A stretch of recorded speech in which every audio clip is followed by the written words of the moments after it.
Okay, good afternoon, everyone. My name is Stefan Southwall, and welcome to our presentation of the Sage AP Automation Solution powered by Beanworks. Today, our webinar is about how to automate your AP and how to transform your back office.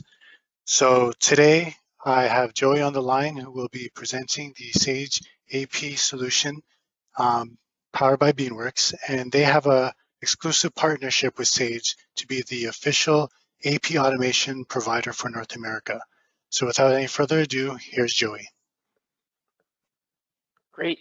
Thank you so much, Stefan. So again, my name is Joey. I'll be your host today for today's webinar of how AP automation is transforming the back office.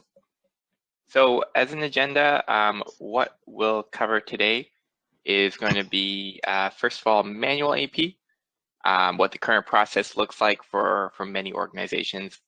Then we'll go into a bit of research, see what research has shown us about AP automation. We'll cover some benefits of what you and your organization can see as an improvement, and then we'll do a quick demonstration of the product. And afterwards, we'll have a question and answer session. So if you do have some questions along the way, please do type them into the Q&A, and we'll be sure to cover them at the end. We'll jump right into it with starting with manual AP pain points that many organizations are facing. So from our experience talking to finance professionals, we typically see that the core problems related to AP are speed, tracking, and finally, the amount of time spent managing it. There are 4 basic questions you can ask yourself to determine how manual is your AP. Those questions are, what % of your week is spent on data entry? What % of your week is spent following up with approvals, so tracking down people by phone or sending emails? What % of the week is spent managing payments, so sometimes that's gathering things like checks to be signed off on or sending a payment badge to the bank for electronic payments? And what % of your week is spent scanning and filing paper away?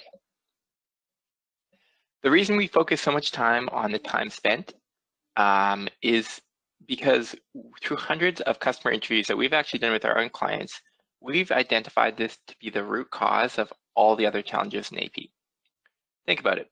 If you spend less time coding, your invoices could be approved faster. If it took less time to manage approvals, they would be in your accounting system quicker.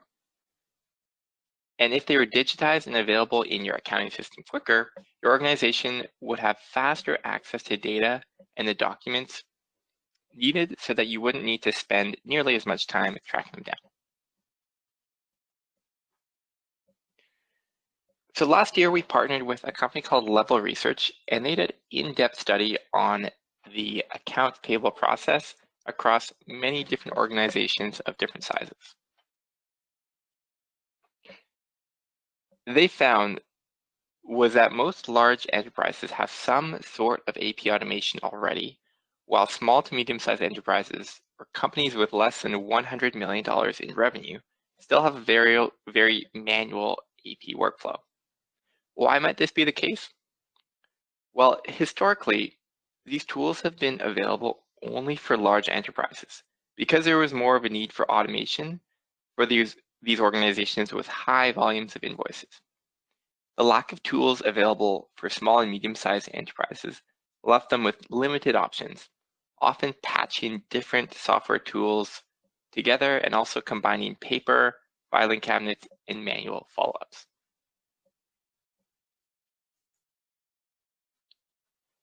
The results of the research study was that some of the top challenges are that organizations are facing are going to be listed here.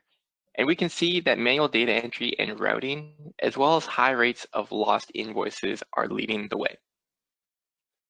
In addition to this research study, we actually did our own study within our organization of more than 200 AP teams to find where they're spending their time. The data showed that the data entry accounts for more than half of their time, and another fifth of their time was spent managing approvals. Manual AP processes are typically high cost and inhibit growth. Organizations that have these manual processes tend to be inefficient and leak costs. They are dependent on current systems and they are not scalable to higher invoice volumes or the needs of a growing organization. Based on this research and our own studies, we know that we're able to reduce the time spent on data entry and approvals.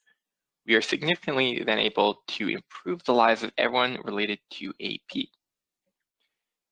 So I'm curious, for the people we have on the webinar today, I'm curious of what your large pain points are within AP. So we do have a poll to share. So we're just going to launch the poll now to view what some of your primary pain points are. And so what we have up on screen here, what are your top 3 pain points? So I'm not sure if you are able to select more than one, please do. Otherwise, pick the number 1. Manual data entry, manual invoice approval process, paper invoices and the paper process, lack of visibility into AP, and discrepancies in AP, I guess things not being correct, and errors. So we'll just leave this poll open for another maybe 10 to 15 seconds.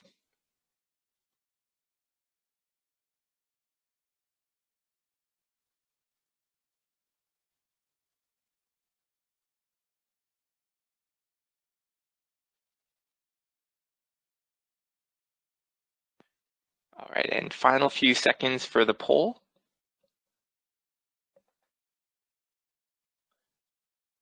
All right, and I think we can close the poll and let's have a look at the results. All right, so looking into the results here, it looked like 2 of the categories led the way, and that's going to be the invoice approval process and paper and managing paper invoices, as well as the manual data entry portion. So great news, we'll be able to cover all of those as we go through the demonstration today. So thank you so much for sharing, and we'll continue on with the presentation.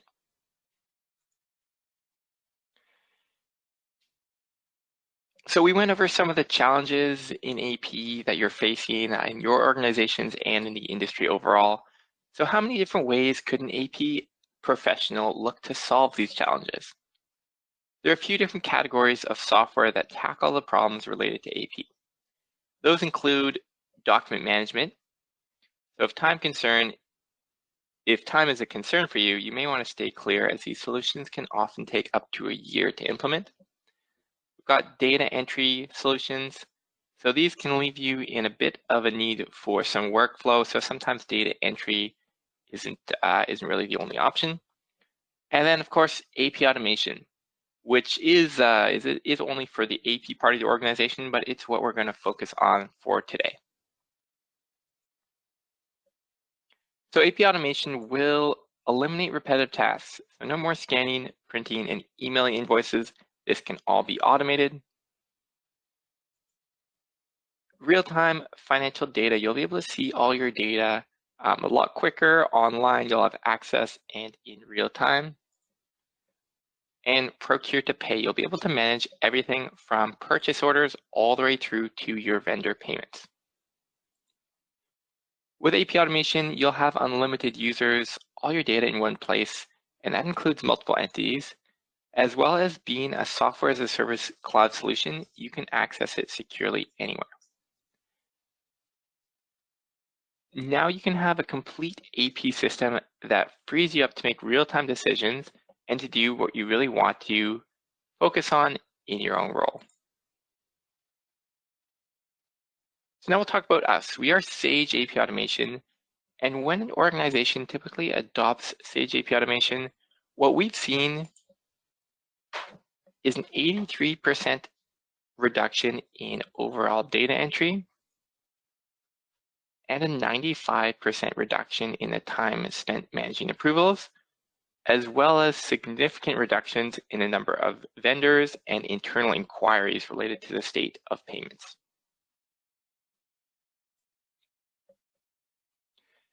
Going back to the research from Level Research's findings, They found that automated teams had significant reduction in paper invoice volume, reduction in approval of invoices, and improved visibility of unpaid invoices. And sorry, I should say reduction in the approval time of invoices.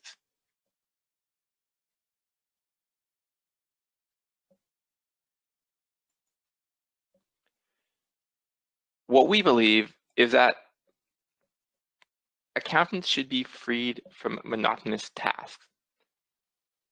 No one went to school to just do data entry all day. So what we want to do is we want to put that time back into your day to focus on higher value tasks. So without further ado, we'll jump in and give you a quick run through of what AP automation is and how it can benefit you and your organization.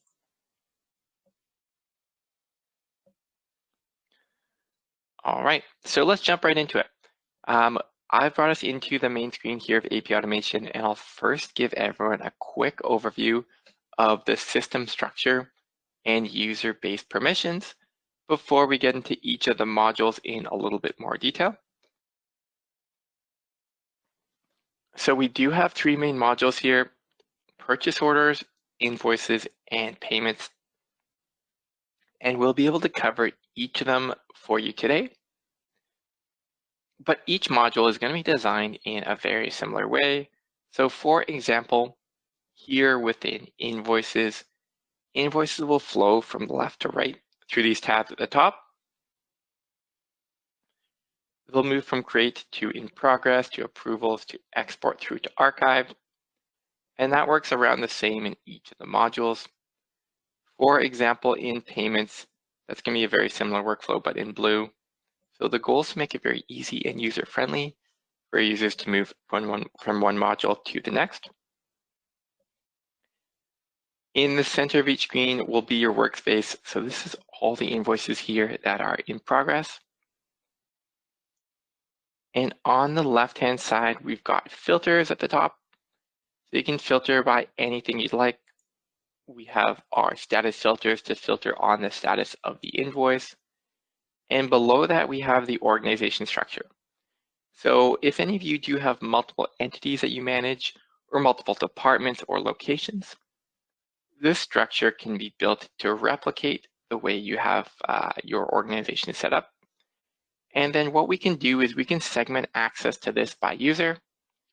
So for example, if you have some users who work, let's say, just within a certain department, we can give them access to only view their own department when they log on, as well as their own entity. They won't see anything else. Or for our AP team, we can let them view everything so they can select all and view all the AP from the entire organization all on one screen. Or what they can do is they can drill down to a specific entity or location in order to just view the AP from there.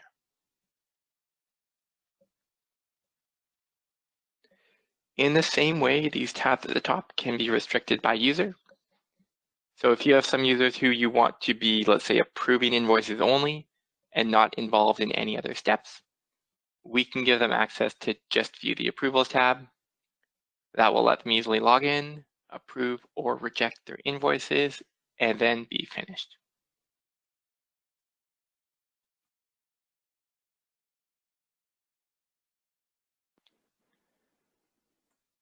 And we do allow unlimited users, so you can have as many users as you like within AP automation.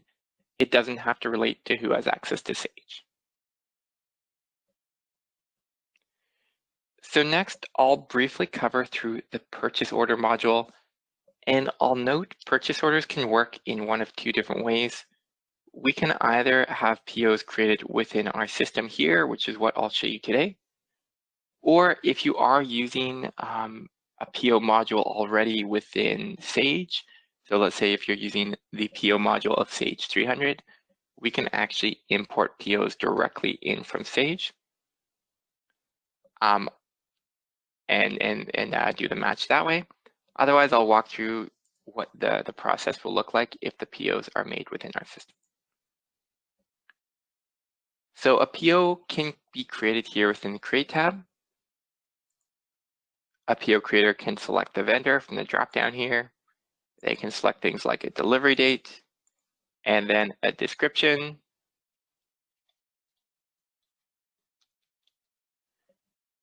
And then they can fill out the line items here to the best of their ability. So if they're going to be the ones to code it, they can enter the account code, and this will pull in your list of GL accounts directly in from Sage. So I'll just search cleaning to find the cleaning expense account. Then they can finish this up with the totals, taxes, etc. And then they'll click Save or Submit for approval.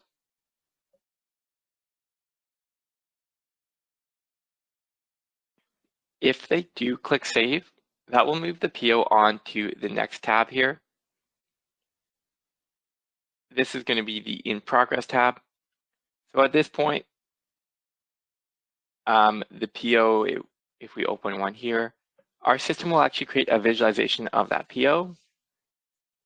Just like this, we'll assign things like the PO number, a date, address, and logo for the vendor. As well, the line items will be visualized here.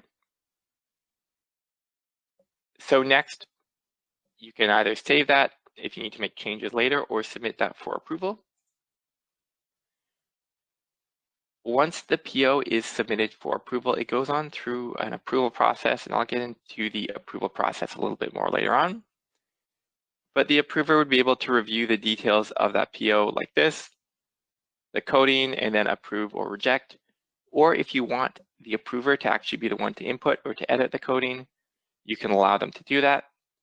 That will let them change that coding and then approve without having to reject.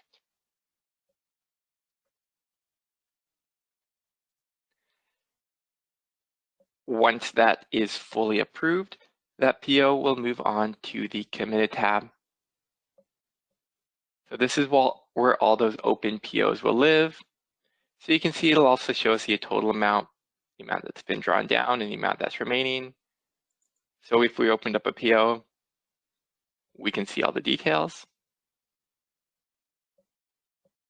And finally, once that PO has been closed, it will move into the Close tab. This is where everything will be stored for you for a period of at least 7 years. For record keeping, you can download all your data, you can run reports, or you can run filters if you want to search for any open or closed PO that's gone through the system.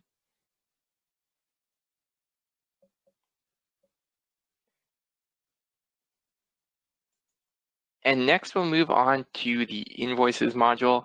So I understand not all of you may be using purchase orders. So for some of you, this is where your process will begin at Invoices.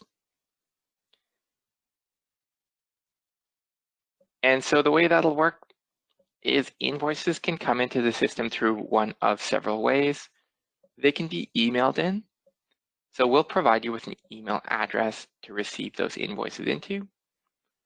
So you can provide that email directly to your vendors if you like. Or if you already have an email address set up, you can set that to forward or to auto forward those invoices into our system.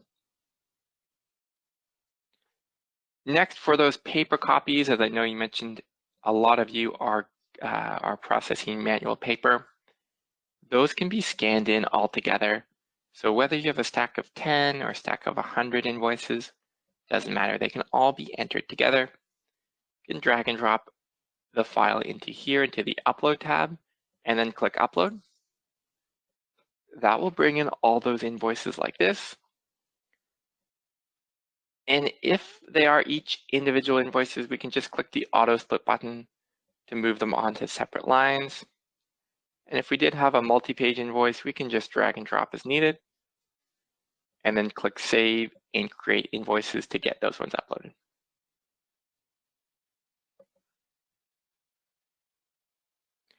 And then our third method, we also have a mobile app. So for those of you who have employees who are out on the go, who might need to just snap a photo of an invoice, that can be uploaded that way as well, directly through the app. So next, those invoices will come into the In Progress tab. And they'll come in here by next business day, so it's an overnight process. But during that time, we'll be able to capture a lot of that data for you. So that includes things like the vendor name, the invoice number, the PO number if there is one, the dates, the due dates, the subtotals, totals, and taxes. So that will all be captured for you, leaving only the GL and line item coding to do. And I'll be able to show you how we can manage that in one of a couple different ways.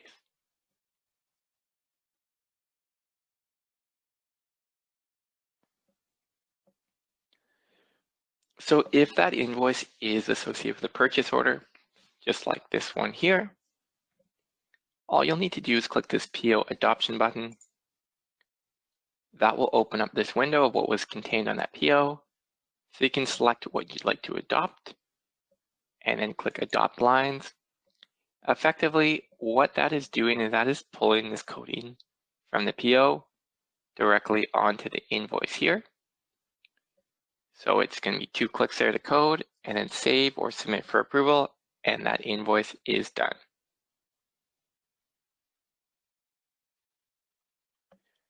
Or if you do need to make some changes or add additional line items, that can be done here.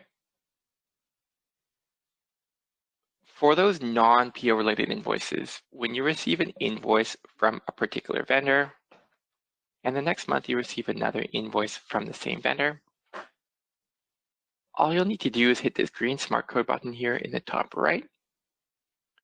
What that does is that remembers how that invoice was coded last time from that particular vendor. So it's going to be 1 click here to code.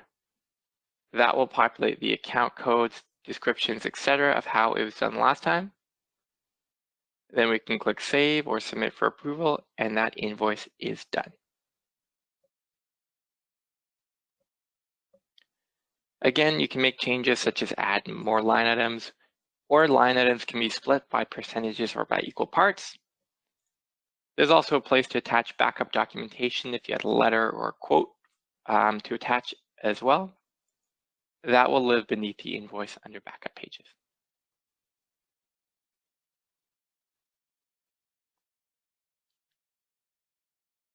And so that's here where we covered how we can get those invoices into the system and coded.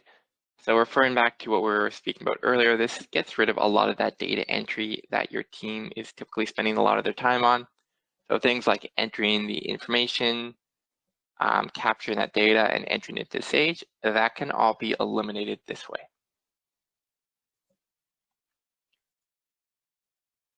We'll move on to the next tab, which is going to be approvals for the invoice.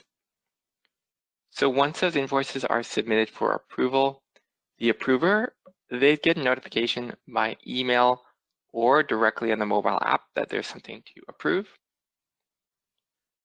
So they can come in here and they can select all if they'd like, batch approve them all or reject. Or they can go into each one in some greater detail.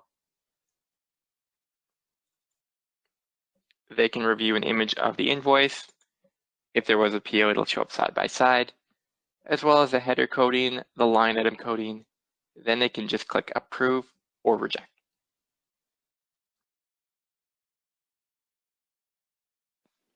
If they do click reject, they're required to leave a comment to say why it was rejected. Otherwise, clicking approve will easily move it on right to the next step or to the next approver.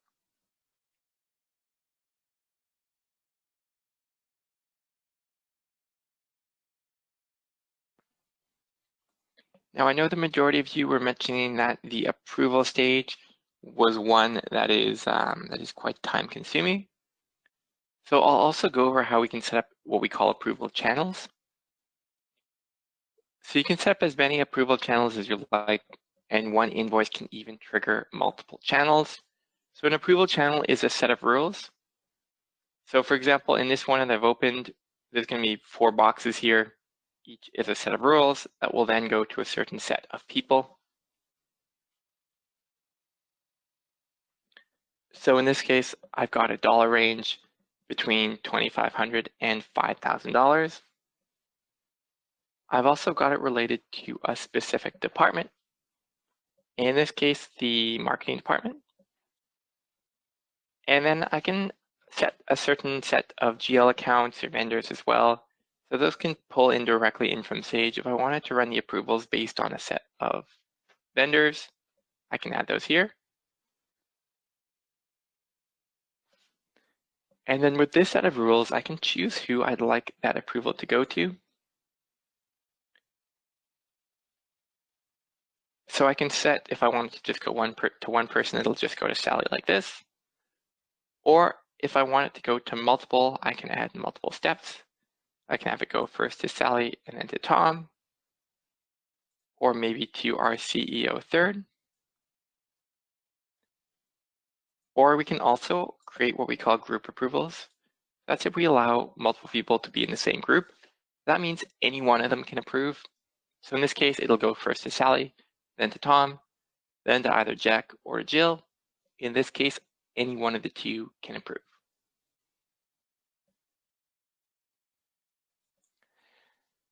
And we want to go even further to really save your team time in tracking down those approvals so we can automate the notifications. Your approvers can receive an email for every approval that's needed if they'd like. Or if there's someone who receives too many emails each day, they might prefer to get just a daily summary, and that'll have all the invoices they need to approve in one email.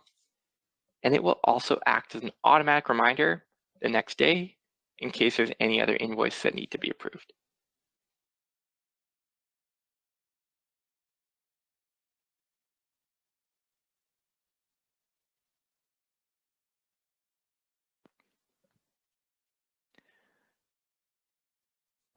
And once that approval process is complete, those invoices move automatically into the Export tab. So this is where we'll complete that sync back with Sage. So all we'll need to do here is click Actions in the top right, Export Data.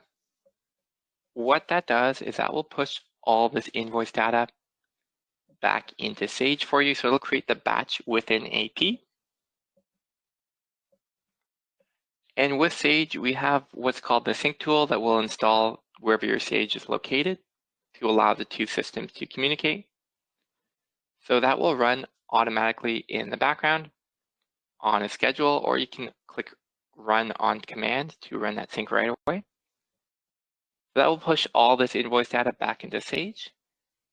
And at the same time, it will also move into the Archive tab, which will be your historical archive and online filing cabinet of all the invoices that go through the system. So everything will be stored in here for around 7 years, or at least 7 years, I should say. So again, you'll have access to anything you'd like here. You can run filters off a date range, a vendor, a description, really any data point that you'd like. You can open up those invoices directly to view them like this and to view their history. Or what you can also do is run reports. So we can run a report either as a CSV or a PDF file. I'll just run a PDF file here to show you what it looks like.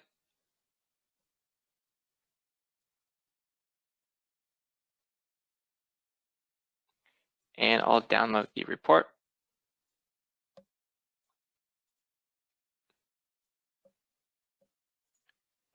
And so if I open it up, the first page here will give me a summary of everything that I selected.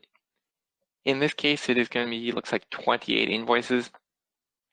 So I can either scroll through this report to view them all, or to make things easy, I can just click on the hyperlink to bring me down to that page of the report. So it will show me an image of the invoice just like this, the header coding at the top, the line item coding below, and the approval history below that to show me who approved it and when. So your full audit history will be here, as well if there was a purchase order that will show up on the next page. So if you do go through any audit, this can make it very easy to pull reports for the auditors. We also have some cases where our clients will give the auditors read-only access to view the entire system, so they can go in and find what they're looking for on their own.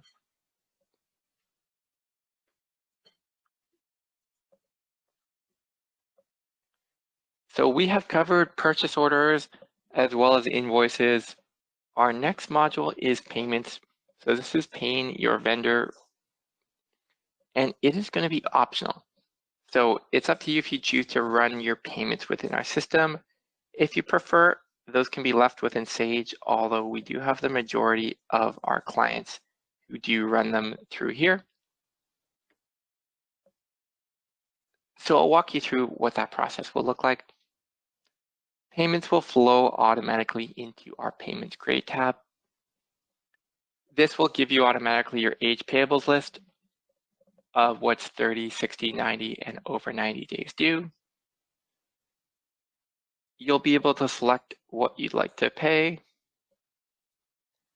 and it will group those together by vendor. So for example, in this case, it's one payment for 2 invoices for the same vendor. So you can select what you'd like to pay and then click Create Payments.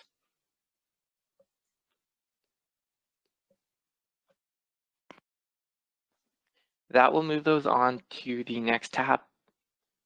In here, this is going to be our In Progress tab. So if you'd like to, you can just submit these all for approval. Otherwise, you can make some changes if you need to. For example, you can change what payment method it's going to be, if it's going to be by standard check, or if it's going to be by EFT. You can also choose what bank account it's coming from if you do have multiple bank accounts. And you can turn on that payment for auto release. What that means is it'll be released automatically to your vendor once it's been approved.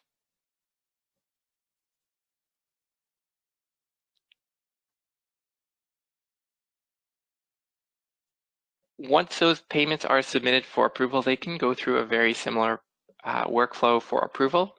So we can have separate approval workflows for purchase orders, for invoices, and for payments. So it's up to you to set those all up separately, or you can skip some approvals if you need to set it up that way. The payment approver, they'd be able to review the details of the payment, then click approve or reject and leave a comment. Once it's been approved, it will move on to the releases tab. This can be automated if you like, or we can set which payments we want to release and then click release. What that does is that we'll send that payment off to the vendor directly. So in the case of check, we'll actually be able to print and mail a check directly to your vendor's address. Or in the case of electronic payments, we can send the vendor an electronic EFT, for example, and that will be an electronic transfer directly to the vendor's bank account. Once that has been complete, those payments move on to our Pay tab. And this is where we can again complete that sync with Sage. So all we'll need to do is click Export in the top right. That will create the payment batches for us within Sage to complete the process.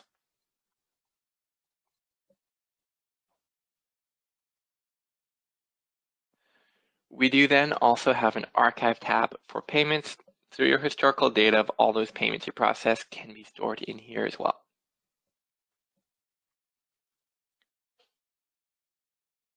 So we've gone through purchase orders, invoices, and payments.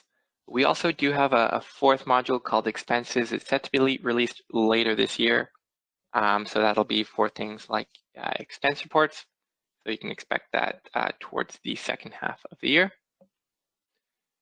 So we've covered all 3 modules in a little bit of detail.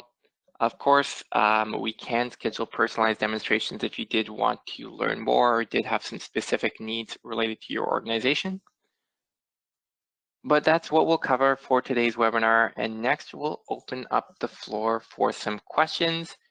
And then hopefully I'll be able to provide you with some answers as well. So I've got my contact information up on the screen here. Stefan from Computrack's contact details are up as well.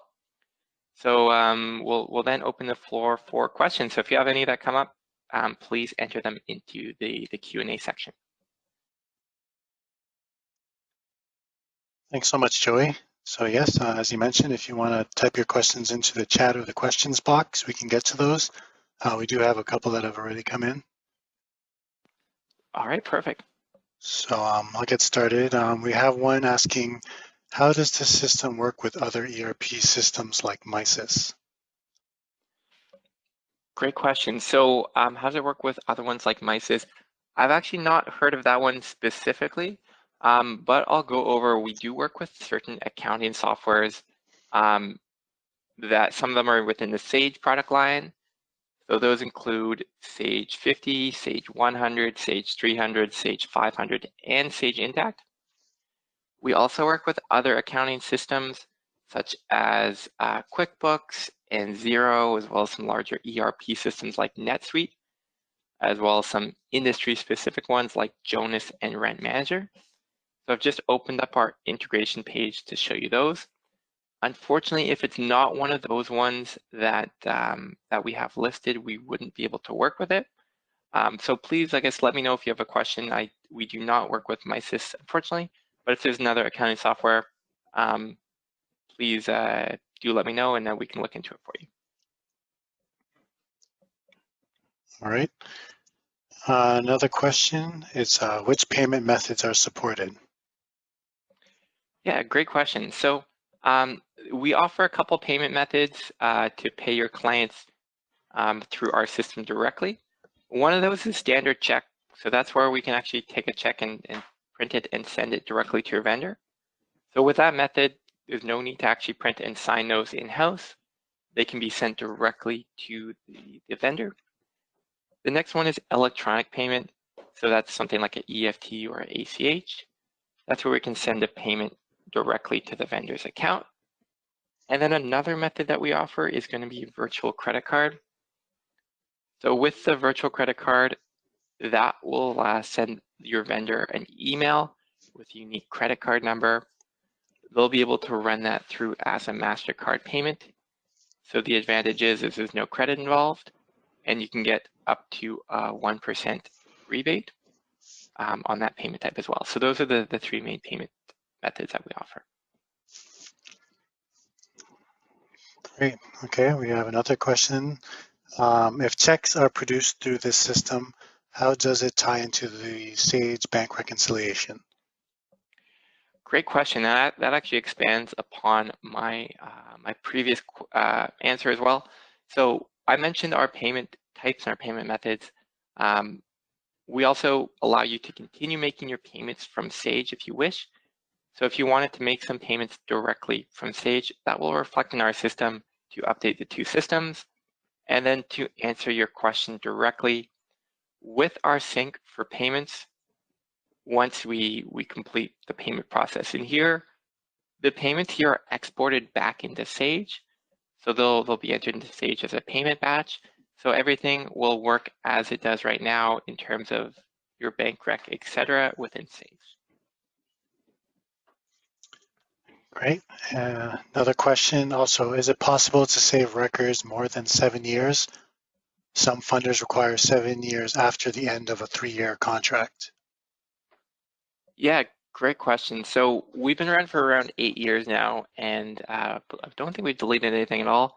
So we save everything for at least 7 years for compliance. However, if you do need to download those records for beyond 7 years, what we might recommend is you can always download all your data in the form of reports, just similar to this report I downloaded here. So if you have some invoice data from after you use the system for 7 years that you want to just maybe have an extra backup, you can download those reports here. That'll include the full image of the invoice, the coding details, descriptions, approval history, and PO info all in one report. Great. More questions coming in. We have a question about the managing employee expense reports. I believe you said that's coming down the pipe. Yeah, great question. So right now, employee expenses can be still managed within our system. They'd be handled just like an invoice. So that means if an employee, let's say they have some receipts to submit as an expense report, those can be run through the workflow here as invoices during the current system right now, and we actually use that ourselves for our own expense reports within our company. However, as I mentioned, we do have an expenses module that's coming later this year. So that'll be designed specifically for things like employee expense reports and receipt capture. And so that's coming soon. I don't have a demonstration on that yet, but likely I've heard as soon as next month for the initial release. So likely within a few months for a full release. Great. Another question, does this solution reduce or prevent internal or external fraud? With what specific features? Yes, that's a great question. And I actually ran another webinar similar to this one, but one that focuses specifically on fraud. So fraud is a major concern. It is something that's been increasing. So over the past 10 years, we've actually seen an increase in fraud among businesses of all sizes. So small businesses, large ones, they all have fraud that occurs. So AP automation can prevent fraud in a few different ways. So I guess I have a full hour-long webinar on that, but I'll kind of briefly touch upon maybe 2 or 3 of the ways. One of them is based on approvals. We can automate those approval channels. So as I showed you, we can set up the approval setup. So things like the channels in order to determine who approves what. And that ensures you have a level of control to make sure the proper people are going to be able to approve each invoice. So that makes sure they can review each invoice, then click approve or reject. So what that does there, that prevents fraudulent invoices from getting through the system. That also prevents errors in coding by ensuring those have a verification process. So that approval process exists on invoices, but also on payments to ensure that the proper approval is handled before either that invoice is entered in the stage or the payment is paid to the vendor. And then the second one I'll mention right now without getting into too much detail for fraud is going to be on invoice to payment matching. So traditionally, a paper process might involve taking all the invoices and matching them up with checks and doing a manual match there. With that manual process, there is quite a likelihood of things slipping in like duplicate invoices, as well as maybe errors that are being made if it's manual. With our automatic invoice to payment matching, you'll only be able to pay invoices here that have been processed and approved within the system. So for example, if the invoice is total 8,800, you won't be able to pay 20,000, only that exact amount can be made. So that differs from a manual process where anyone can write any number on a check. So that is another way we prevent fraud. I briefly mentioned duplicates, so we also flag automatically for duplicates. So I'll show you what that looks like, but we'll flag for duplicates as well to prevent maybe a vendor sending in duplicate invoices to attempt to get paid multiple times. We'll flag for those here, and we'll warn you with a warning at the top if we've identified a duplicate invoice. So really great question, and please let me know if you want to learn more about that, as I do have even further details on fraud. Great, thanks so much. Another question came in. Please clarify rechecks. Do you print and send, or do we still do it on our own site? Great question. So for our check service, we will print and send for you. So you won't need to send those on your own if you are using our payments module. I mentioned those are optional. So if you did want to still run some payments within your own system, let's say someone came into the office and needed a check in person, you can continue to do that and to run your own check within your own system. And because there's a two-way sync on payments, that'll sync with our system. So you can actually do a combination, but with our check printing service, we'll actually print and send those checks directly to the vendors. Great. Another question came in, very active crowd. How do I know if my company is too big or small for AP automation? That is a great question. So there is a range of clients that we work with. We work with some smaller clients all the way up to some larger enterprises or multinational clients. So we found the invoice count is probably the main thing to look at to see if you might be too small. We haven't run into any of our clients that are too big yet. We have some clients processing over 10,000 invoices each month. But on the lower end, we find it's around 100 invoices or more is a good fit. So if you're under 100 invoices, it may not be the best suit for you on a monthly basis. And that is where our pricing tiers start at as well.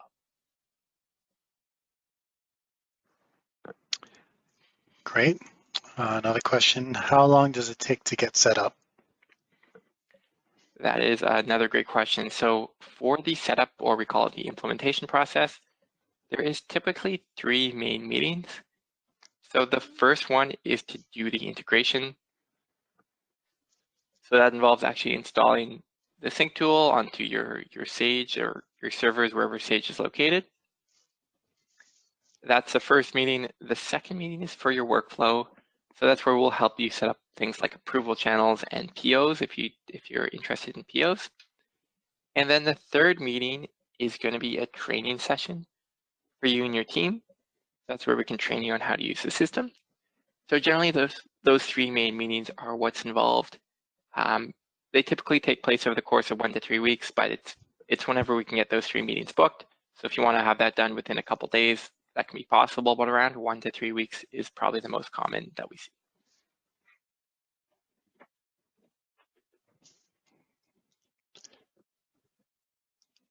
All right, great. Well, I think that's all the questions we have.